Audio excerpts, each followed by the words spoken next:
Good morning from khao takiab. We are back at the urban mangrove, and I'm going to walk up the hill to krailart. Khao what? Krailart. Yeah? Yeah. Um, and we're going to take the path that takes us to the krailart Naiwati mangrove ecosystem. So you look at that, and then what I want to talk to everybody about today, some advice on making adjustments to local economies, to different currencies, and more specifically, more to the point, how not to overpay and to overtip.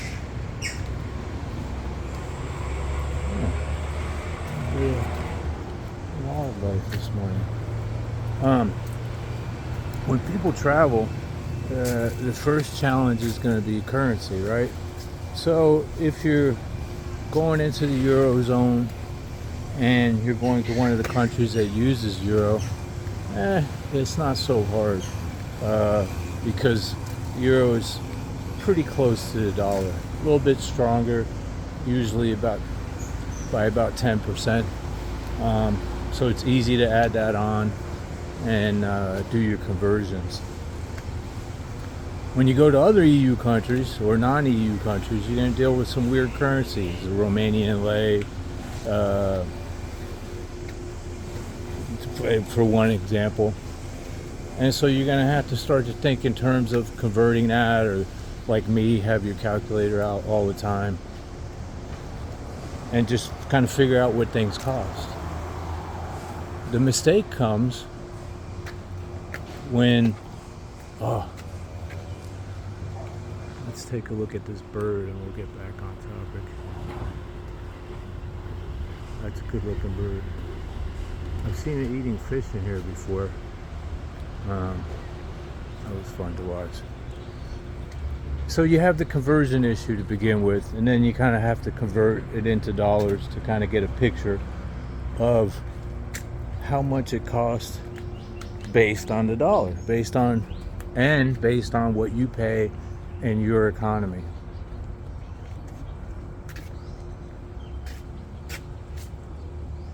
You have to take it a step further, and you have to consider the local economy, the local practices of what the hell?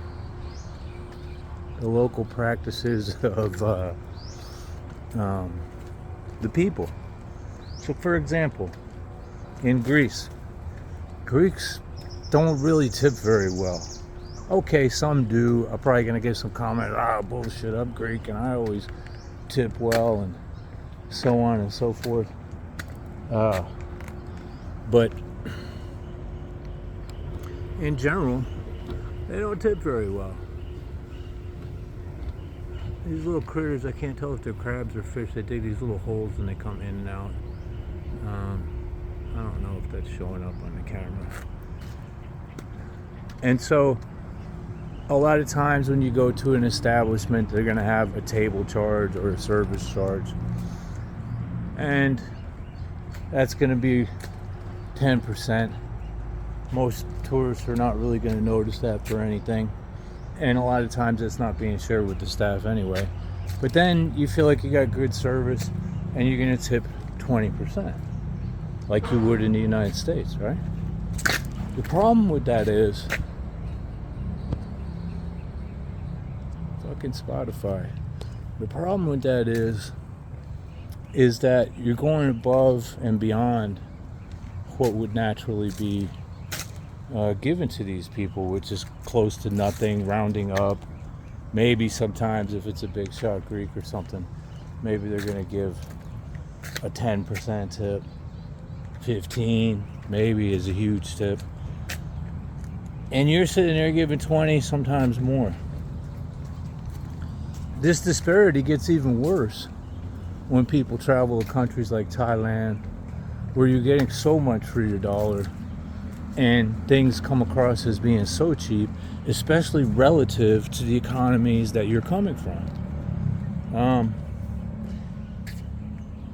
this is not really the best way to think, particularly if you're coming somewhere for the long term.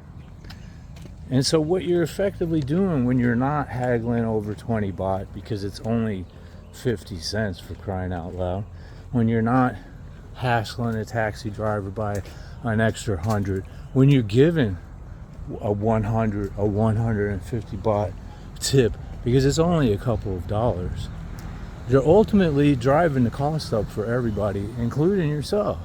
And your generosity a lot of times is, it's not that it's not appreciated, but if you could hear the servers, you know, my girlfriend and her daughter both worked in restaurants, and her daughter as a server, and they just think it's stupid.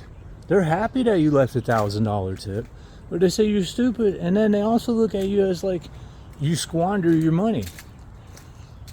And you are, because they would be really happy with just 100 baht tip, because it's more than what everybody else gives them.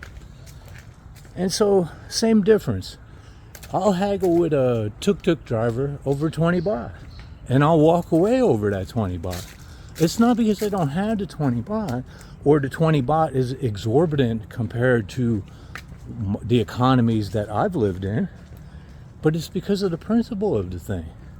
And eventually, if they can take 80% of the people for 20 baht, guess what? The price is now going to become 20 baht higher. And they're going to try to get more on top of that, but all of us are going to be 20 baht more because they see that we're willing and able to pay. It's not really a matter of being able, it's a matter of being willing. And so when you come to these places, especially when you're on vacation, it might feel cool that you want to be a big shot.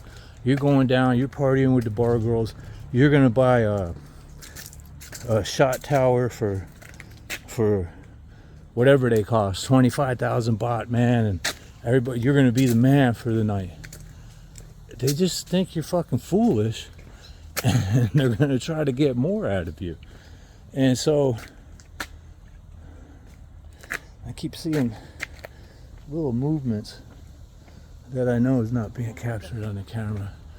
It says a lot of wildlife. I thought the wildlife would be settling down now as it's getting toward the hottest part of the day. So, first challenge, getting used to the new currency. The second challenge, do not look at it as, oh shit, in the UK, this costs £5. But here, I'm paying the equivalent of £1, and the guy's asking me to pay him another 50 pence. Or another half a pound, I don't know how your money works. It's another 50 cents. And I'm just tossing the 50 cents because I don't care.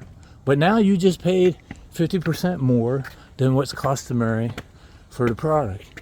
And if enough of you keep doing that, then the product's going to be 50% more to begin with. And slow on, and slow on, and slow on. Creep inflation. And things aren't going to be so easy anymore.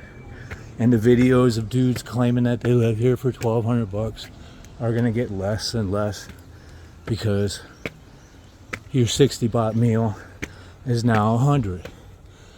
And it's not that much compared to eating out in the United States, but you got ripped off here, bro.